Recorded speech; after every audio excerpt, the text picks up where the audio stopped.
welcome back to Alpha Mama on the Road, and today we are tuning in from Cable Beach in Broome, which is up the top of Western Australia, and we've been here for about a week and we are absolutely loving Broome. It's a beautiful part of the country and a beautiful part of the world. I'll just try and sort out the video. So if you're on YouTube, you'll be able to see Cable Beach behind me. I'm just north of the rocks here, so this is where all the cars drive onto the beach, and also people go camel riding, which is really cool. So Alpha Mama, get obsessed with success. Growing up, I didn't feel like I had a lot of great guidance, and the lack of guidance in my own life led me to make choices that accumulated in me hitting rock bottom by the age 30. I felt like I had no one to turn to, and that's when I turned to books and researching how to live my best life. Fast forward almost a decade and I have experienced total transformation.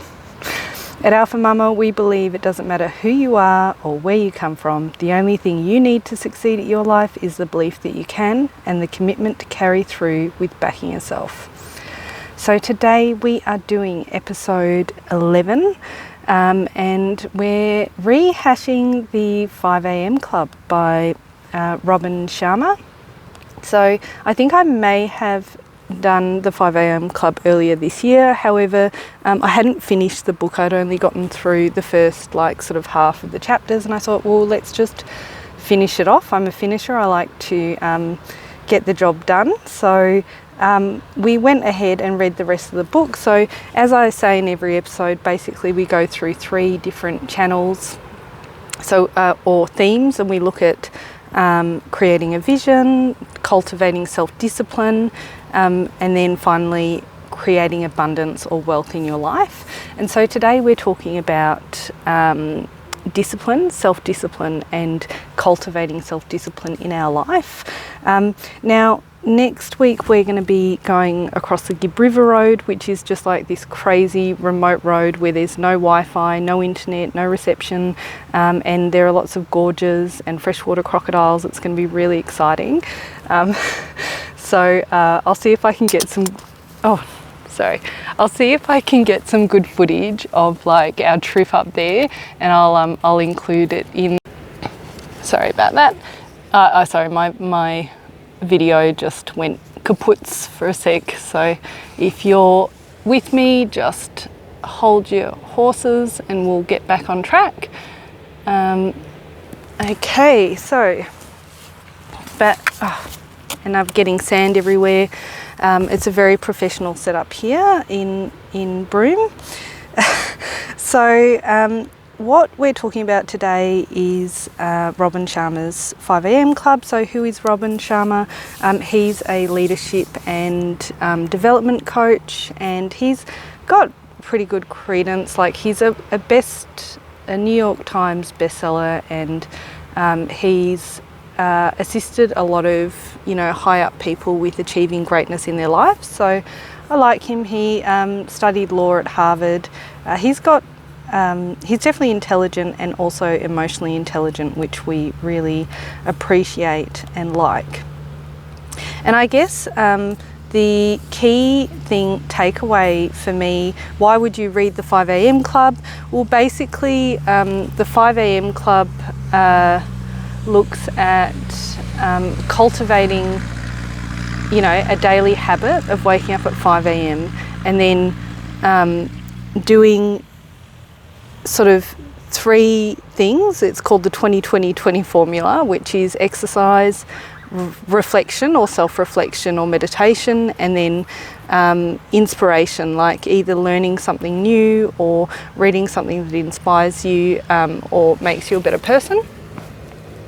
And what I really like about it, so we've been getting up at 5am or 4am or 6am. We've been trying to stay as regular as possible on this trip, and it does really help getting that early start, getting some exercise, and getting all the juices going for the day, I suppose. So I have found the book inspiring, and it does motivate me.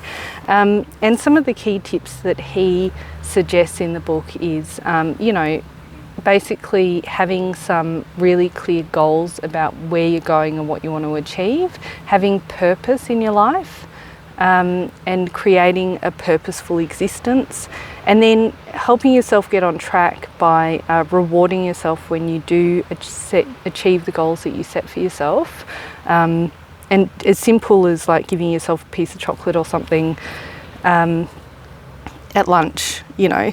So, and tracking what you do, so measuring your success, measuring your commitment, and then checking in. Like, I suppose he suggests the reflection part's really to help you stay on track, and help you see the results, you know. And often when you see results, when you're measuring what you do and then you see the results, then that motivates you even more to stay on track and keep improving. So I did find that the book, it was very, very long. It's a very long book, and he probably could have said a lot of what he said with a lot less words. However, the underlying concepts behind all of that are really great. It's really motivating and inspiring, and I highly recommend it. And so really it comes down to the purposefulness of why you're doing the things that you do. And the other key aspect of it is he uses the 66-day rule. So it's going to be hard to make change for the first 22 days.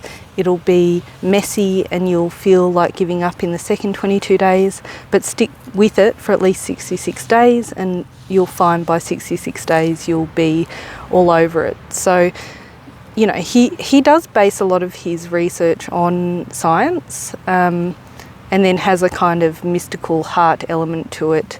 The other key thing that he talks about are the 4 pillars of life. So he says heart set, health set, soul set, and mindset. So having a positive mindset, turning every negative into a positive. So looking for the good in every situation, or the opportunity in every negative that you experience, is about having a positive mindset. Heart set, recognising that your heart needs to be taken care of. You need to have good relationships with friends. You need to have good relationships with family and with yourself. And you're not going to be fulfilled as a human being if you don't have a good heart set. Health set, he talks about physical exercise every day. And I definitely, in terms of self-discipline, what I've found personally and what I've also read a lot about and what I've noticed is that healthy body does equal healthy mind. And so the stronger you build your muscles and the stronger you build your physical fitness, overall physical fitness, the stronger your mental muscle becomes as well. Because, you know, having a lot of people say this, and it's true, you know, until you can have control or self-discipline or self-control over your very basic bodily physical functions, like how much you eat, how often you exercise, pushing yourself to just exercise a little bit every day, then you're not on the pathway to self-discipline, because that's like step one is the physical fitness side of things. And, you know, I can attest myself, like I got a little bit overweight maybe about 7 years ago now, and I was drinking way too much, and I just started with trying to, you know, couch to 5k run kind of thing.